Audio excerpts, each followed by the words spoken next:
Well, hello. Welcome to Orchid Bloom's podcast. Welcome back, bloomers, to another episode of Orchid Bloom's podcast. I also want to wish all of you a happy Black History Month. A lot of people want to downplay Black History Month, but activists and a lot of people had to work really hard to get this month recognized for Black history. And because of that, it is something to be celebrated. So I just wanted to take this moment to let you all know happy Black History Month. And I hope you enjoy this. Remember your heritage, remember your culture, remember what we have been through as a whole, and just relish in how far we have come. So now let me introduce myself. I am your host, Orchid Brown with Orchid Bloom's podcast. You can find me on TikTok, X, and Blue Skies at Orchid Eye Brown. This episode is about racism laundering and why, for many Black people, especially in professional environments, naming racism stops feeling possible long before the harm stopped happening. This episode connects to my earlier conversation on the weaponization of Black history, but it stands on its own. So I just want to make that clear. Even if you have not listened to the weaponization of Black history, you can still listen to this podcast episode and not have to worry about it. But I would recommend that you go back after listening to this one and listen to weaponization of Black history from last Black History Month so that you can see the connection with the continuation of the conversation. Because before harm can be weaponized, it first has to be rebranded. And that rebranding is what keeps many of us silent. Not because we don't see it, but because we understand the consequences of naming it. Now, what does racism laundering actually mean? Racism laundering is not about individual bad actors. It's about systems learning how to survive accountability. It's a process where racism sheds explicit language, adapts neutral or professional terminology, and continues operating under a different name. So instead of racism, you get workplace conflict, communication issues, performance concerns, culture fit, professional standards. The behavior doesn't change, only the story about it does. That's why racism laundering is so difficult to challenge, because on paper, nothing looks discriminatory. Culture fit is actually my personal favorite out of all of them, because you have to kind of question the system. When you went through the process of interviewing the person, deciding that they were good for the job, and then realizing after the job, you provided the training, they did the work, and all of that, then all of a sudden you decided that this person or these people aren't a cultural fit. And I think to myself, if the culture was so important before, why did you not tailor your interview questions to kind of figure out if the person will fit in your toxic environment? Because again, toxic environment, it's not supposed to be safe. A toxic environment is supposed to uplift the wrong people. And so if you know that your environment is toxic, why didn't you come out and say that up front? So you wouldn't have to waste your time as well as waste your money training this person just so this person can turn around and say, hey, this isn't right. Like, what you're doing is actually not right. And then turn around and say, oh, you're just not a cultural fit. You did all of that, all because you're trying to hide the fact that something in your environment is contaminated. Your environment is contaminated, and you need to hire people who will fall in line. So why did you not tailor your interview questions to make sure that the people that you are hiring also fell in line in toxic environments and would not be disgusted by you? I don't know. It's a simple question. Like, I know everyone wants to give a really good impression. Yeah. You invite people in who are sunny, who are happy, who would love to work for your company because they've read your mission statement, they've read your core values and realized that you're a great company. And after they've gone through the research and they've heard great things from other people who may have fallen into the trap of going along to get along. And so these people go and they're excited, doughy-eyed, bright, and they're so enthusiastic to be a part of a great organization. And then you get there and you do the interview and you try to make yourself look so great.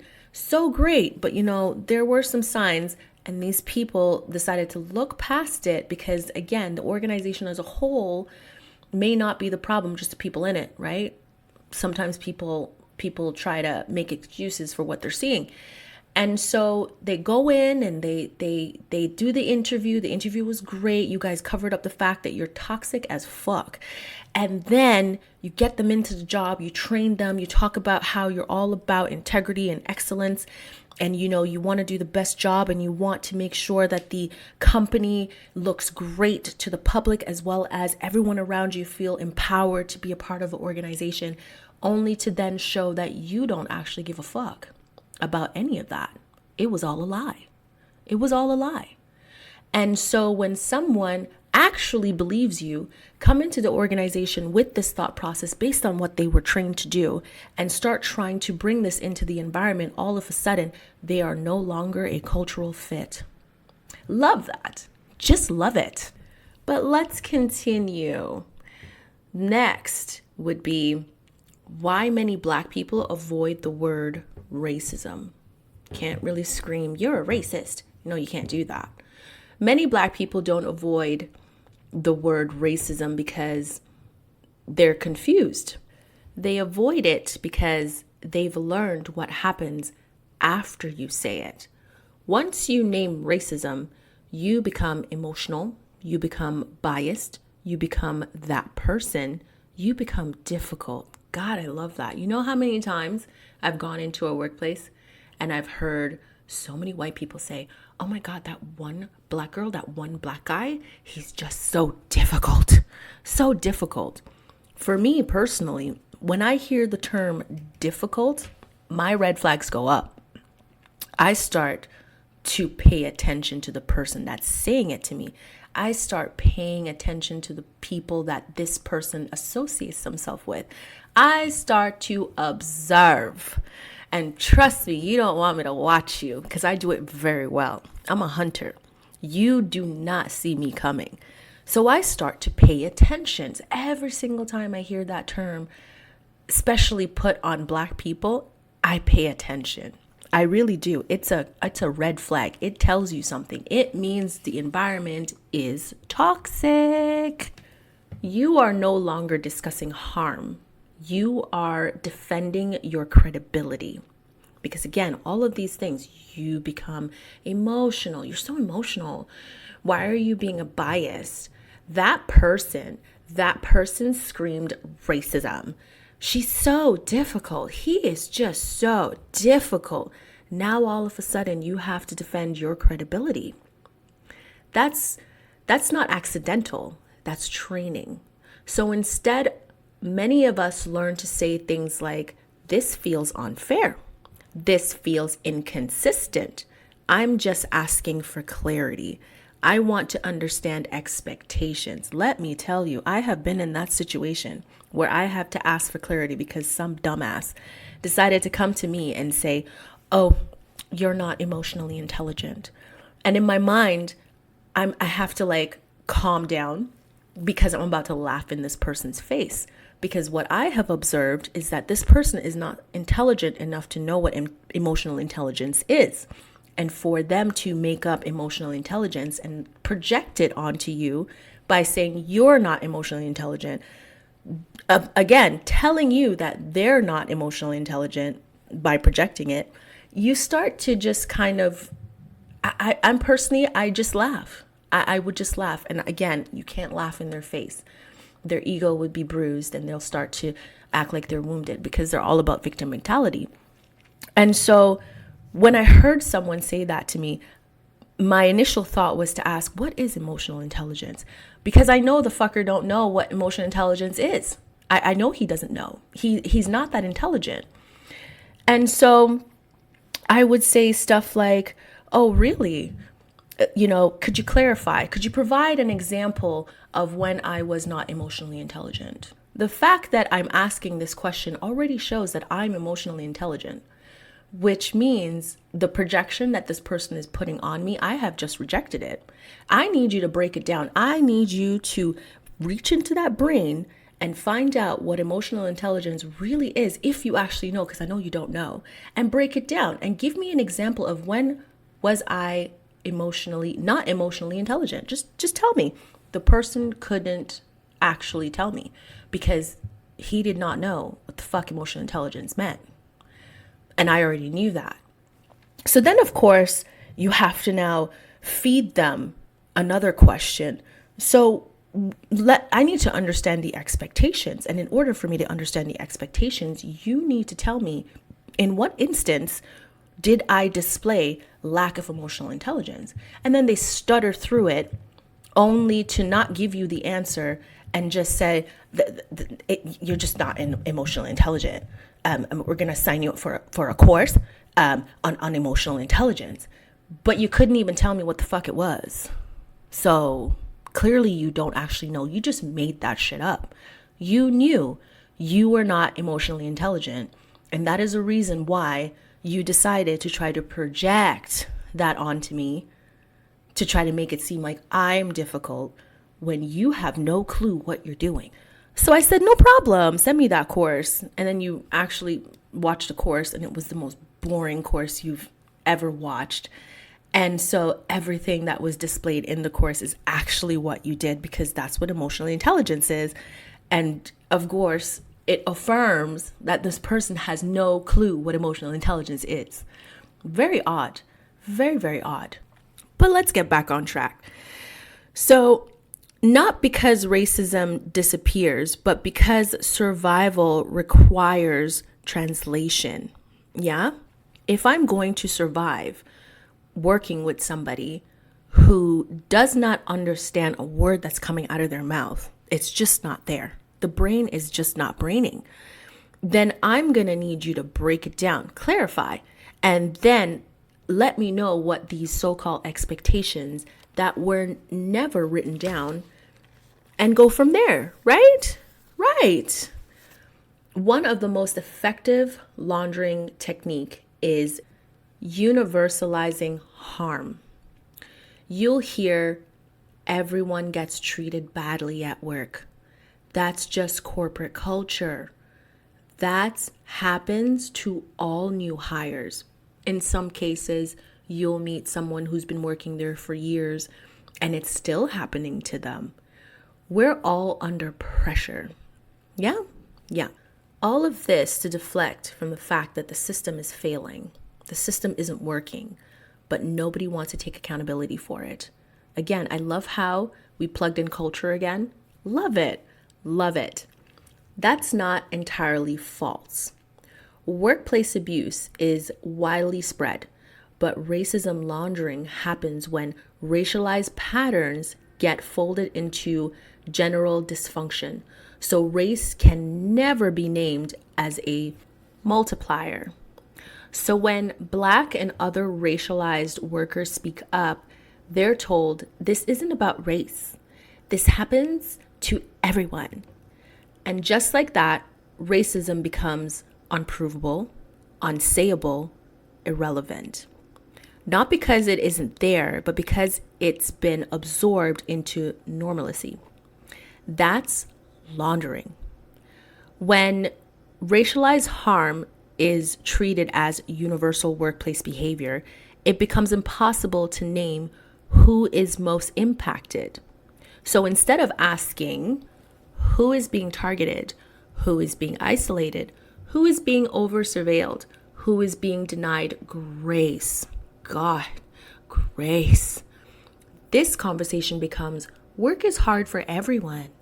This flattening benefits systems, not people. And it explains how language had to evolve. The shift towards terms like people of color, racialized workers, marginalized identities was not about being trendy. It was about creating language that could survive dismissal. Because if you say or said racism is happening, you were hypersensitive. But if you say there are racialized patterns in how discipline and opportunities are applied, suddenly the conversation had to slow down. Language became armor, not to exaggerate harm, but to make it legitimate. One of the quiet weapons of racism laundering is the accusation of hypersensitivity. It shifts focus away from systems, patterns, and outcomes. And I am all about tracking the patterns. And onto tone, emotion, personality. Oh my God, that reminds me. So some idiot brought me to HR because he wanted to complain about my tone. And I was like, my tone. And I remembered saying in that HR discussion, I said, when I first came into this interview, I had a tone. When I got the job, I had a tone. When I started the job, I had a tone. When I speak to you, I have a tone. And now you're taking me to HR because of this tone? I got this job because of my tone. This is my tone. What do you mean? Now you have a problem with me specifically because it's my tone. You decide to bring this to HR to let HR know that you have a problem with my personality as well as my tone. My tone. Okay. The question stops being what is happening and becomes what's wrong with you? That's not conflict resolution. That's containment. Who makes a big deal about tone and personality? You already knew this. You mean to tell me you've been working with this person for months. They've had this tone and this exact same personality, and now you have a problem with it? OMG. Racism laundering thrives now because institutions know the right language. Hence why I said in POC in the workplace podcast episode that terminology is very important. Diversity statements exist. History has been acknowledged. So this is what it thrives on, all those three. So racism no longer needs announcement. You don't need to announce. It doesn't need to announce itself. It just needs to blend in. And once it blends in, anyone who points it out becomes the disruption.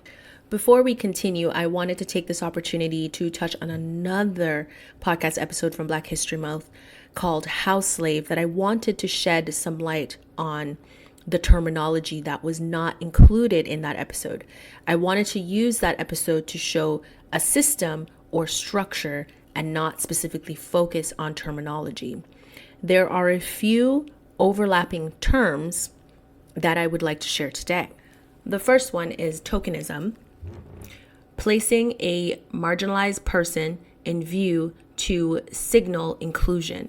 I did dedicate a podcast episode called Being a Token, so I do hope that you go and you listen to that as well, because I kind of break down the structure or the system behind that, especially in the workplace, in friendships, friends group, things like that.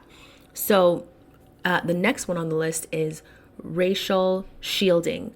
So using a racialized person as protection from accusation. And that is the one that I was talking about in the house slave episode. Diversity laundering is similar to racism laundering, but via representation. We see this all the time on media, social media, where that one person will have that one black friend, that token black friend that's always around. And they're trying to be like, we're part of the people, we're one with the people, la da da da da. Anyways, we as black people can see right through that. We know who you are, sir, ma'am. And having that one black friend does not exempt you from being a racist. And of course, the last one, proxy validation, which again means we can't be racist because they agree with us. Yeah, that's when they bring you into a meeting as a black person and they tell you all of these lies to make it seem like this person is just so difficult. They're so hypersensitive. And then you fall for it. And it's like, okay, I'm here and I'm going to support you. And then you go into this meeting and you sit there and you smile. You're looking like a jackass, but hey, only because you have no idea what's actually happening. It's proxy validation. They're not racist because they're working with a black person. You can't use the racist terms for what they've been doing to you because they now have this black person sitting right beside them who ate up all the lies because they finally feel included. All of these terms were discussed in that podcast episode. So definitely go back and listen to it. I don't name the terms. I want you to kind of envision the story. I want you to look at your life and remember when you have ever seen this before and have a good laugh. Please have a good laugh. I even broke down how the same system can be placed in a non-racialized group. So if you pay attention, it's exactly the same system, just people of different colors. The point of the episode, the cleanest phrasing for that episode is using proximity to blackness as protection. Racism laundering doesn't just use language. Sometimes it uses people.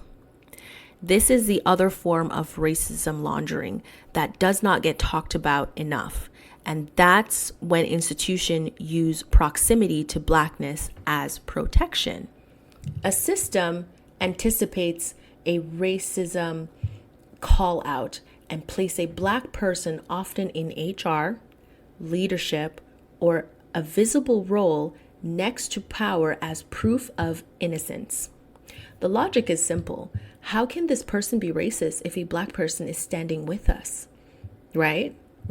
Yeah, we still can see through that. We can totally see through that. This person is not your friend. They're just a mascot propped up to try to make you look like you aren't what you actually are.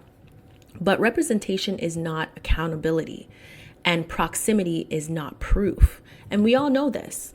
We all as a culture knows this. Just because you have that token black person standing beside you does not mean you're not racist. This tactic doesn't require the black person involved to be malicious, self-hating, or even fully aware of how they're being used. Sometimes they're rewarded with access, warmth, protection, and legitimacy. But again, I have never seen, and I said this in a podcast episode, I have never seen an outcome where that black person wasn't scapegoated. Never seen it. They've always been scapegoated. And once they get scapegoated and thrown down to the bottom, or at least out of the house, they then have to frolic with the people that they were looking down on, standing beside this power, this authority, and realizing that none of them have their backs. Now, when all the things that were happening to them starts happening to this person who was, propped up, they have no backing. They have no support. Everyone's just sitting there watching and laughing at them. But again, it's not their fault because they were not aware they were being used. They really were not. They really thought these people were their friends. They got access. They thought they really cared about them. They felt the warmth. It was all fake. They felt, oh, we'll protect you, and the legitimacy, you being one of us. This is great. You are one of us. We are family. I love that term. You always hear that in certain workplaces that are extremely toxic and they have a problem. They have a problem, but they don't want to address it. Their system is broken. They know this. So they need to cover it up by saying, we're a family. We're a family. But again, you get that access, that warmth, that protection, that legitimacy, not for challenging harm, but for absorbing it on behalf of the system. Because this is what I meant by scapegoat, y'all. You get scapegoated. And you don't even see it coming from your so-called family and friends. Let me be clear. Just because a Black person aligns with an institution does not automatically mean racism is happening. Disagreements amongst Black people is normal. Alignment is not betrayal by default. The issue is hierarchy and functions, not identity. When a system evaluates one person above the other and uses that evaluation to silence, discredit, or isolate another person, that's not diversity, that's structure. Now, the house in House Slave wasn't about loyalty, it was about positioning. It's a house. You're the house, right? You're in the house. You're in the house. The person in the house wasn't free. They were closer to power, but that closeness was used to normalize harm, discipline others, and maintain order. So now you have all the other slaves now looking at that one Black person who's being propped up as the enemy. That's what they wanted. That was the setup to be scapegoated. That role can be occupied by anyone. That person that's up there propped up, it's not because they're special. They're not smarter. They're not anything. They just prove to be less of a problem. Someone that won't question anything, that will just go along with everything. They are offered conditional safety in exchange for silence or alignment. That's all they're given. They're just a tool. Race, class, proximity, and rewards all matter here. So when people hear this critique and think, you're saying Black people can't disagree. No, that's not what I'm saying. What's being explained is how system assigns roles, assigns identity. And I keep bringing up identity because I did that in the last podcast episode and the one before that. People like to assign identities to people, especially if you're from a racialized group. They love to assign you identity. They like to come up with ideas in their head of who you are, and then they project it onto you, and you have to play that role. If you don't play that role, something is wrong. It drives them nuts. You can't be smart. I said you were stupid. Something like that. How these roles function to protect power, not truth. Again, all of this projection that they're putting on you, the role and the identity that they want you to walk into, is to make them look good. It's to make them look like they're smarter, to make them look like they deserve the role. Your job is to be the monkey. You are the one flipping the balls and providing the distraction. That's what that means. People aren't bad, especially the ones being put in this situation who actually genuinely believe that these people are their friends and their family. They got played. They don't know it yet. They'll find out though. Scapegoat. Systems assigns roles, and those roles matter to the system. Racism laundering depends on silence, confusion, and self-doubt. Naming it is not about accusing individuals. It's about recognizing patterns that repeat regardless of intent. Part of honoring Black History Month, especially now, is understanding how harm adapts so we don't mistake politeness for progress. This episode isn't about proving racism exists. It's about explaining why it became so hard to name. And next, I want to move into culture, into philosophies that were never meant to be laundered, softened, or made acceptable to power. Because not everything needs translation to be valid. That concludes this podcast episode. Thank you for joining me today on Orchid Bloom's podcast. Your support is appreciated. Take this time to subscribe, follow, rate, and leave a review on a podcast platform of your choice. Our social media pages are Orchid Bloom's YouTube channel, The Ambitious Obsession Network on Facebook, at The Ambitious Ops on Twitter, at The Ambitious Net on Instagram. If the episode resonates with you, share it with someone who needs to hear it. Until next time, keep blooming, and I hope you have a splendid, splendid week.